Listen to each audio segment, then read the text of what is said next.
Okay, the remainder of this series, we're just going to go through some examples. Each video is just going to be an example of a complex circuit that's a little bit more difficult than, let's just say, a simple series or a simple parallel. So let's take a look at this circuit right here.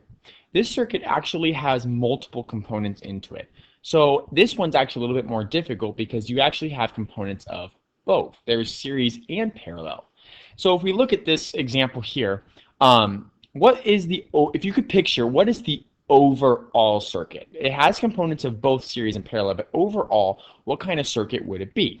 The answer is a series circuit, because if you were to look at this part right here and just treat this as, let's say, one resistor just for a moment, so just treat all of this junk right here, just treat it as one thing.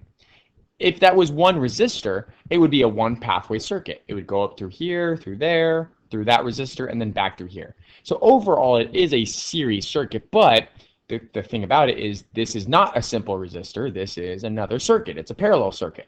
So we need to have a little bit of more components in there to look for. But the same rules are going to apply. So let's start out figuring out our tots, our R tot, our V tot, and our I tot. Okay. The V tot is going to be the battery supply to the entire circuit, which is the 18 volts. Okay, now the R tot is going to be a little bit more difficult. Remember, it's an overall series circuit, and so to find R tot, we're just going to take the resistor at resistor 1, which is right here. That's going to be 2 ohms, plus whatever the total resistance is for this one right here. So if this was one resistor, what would be its resistance? Well, we're going to figure that out based on parallel. So let's do that right now. The total resistance for a parallel, remember, is 1 over, in this case, 4, plus 1 over 8, and then we're going to take the reciprocal of that. So let's do that now in our calculators. So 1 divided by 4, or 1/4, plus 1/8 is 0.375, and then if we do 1 divided by that answer, we end up getting that the resistance, the total resistance for this whole parallel circuit right here, I'm going to kind of draw it out to the side, is 2.67 ohms. Okay, so since that's the total resistance for the whole thing, we can now pretend that this is just one resistor that has a resistance of 2.67. So to figure out what the R tot is as we continue, we're just going to add that, 2.67. And then that's it. There's no more resistors. And so my R tot is going to be 4.67 ohms. At this point now, we can find out what our I tot is by taking our V tot divided by our R tot. And that's going to give me my current of 3.85 amps. Okay. Let's now use these values to start figuring out the individual information inside the circuit. Let's start out with this resistor that's just by itself, this one right here, R1.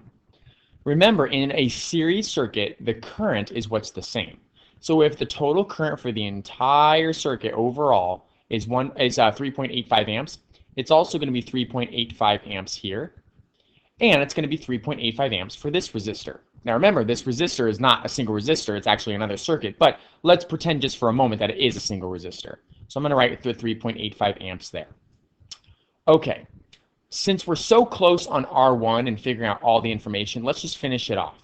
So for R1, we know its resistance is 2, its current is 3.85, so our voltage is going to be found by taking the product of those two.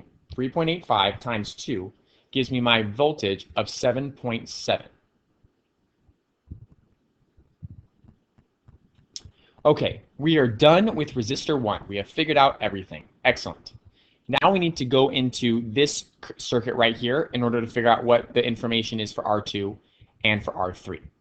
Now, we figured out that for this circuit right here, the total resistance is 2.67. The total current is 3.85. And we can figure out what the total voltage is by using Ohm's law. The total voltage is the current, 3.85, times the resistance, 2.67. That's going to give me the total voltage for this circuit right here is 10.28.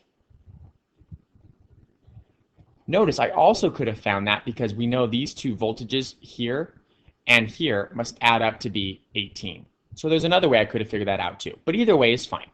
So now I figured out that this parallel circuit right here has an R tot of 2.67, an I tot of 3.85, and a V tot of 10.28 volts. Now that we're dealing with just a parallel right here, what's the same in parallel? It's the voltage. And so since the total voltage for this circuit right here is 10.28, that's also going to be 10.28 volts for R2 and 10.28 volts for R3. Now all that's left to do is to calculate the current using Ohm's law. Current is the voltage divided by the resistance. So for R2, I'm going to do 10.28 divided by 4. That's going to give me a current of 2.57. For R3, I'm going to take 10.28 divided by 8 ohms, and that's going to give me 1.285, or I'll just round it to 1.29. To make sure I did that right, let's add those two currents in the parallel circuit. So if I add 2.57 amps plus 1.29 amps, I get 3.86, which notice that was my total current. So I know that I did it correctly.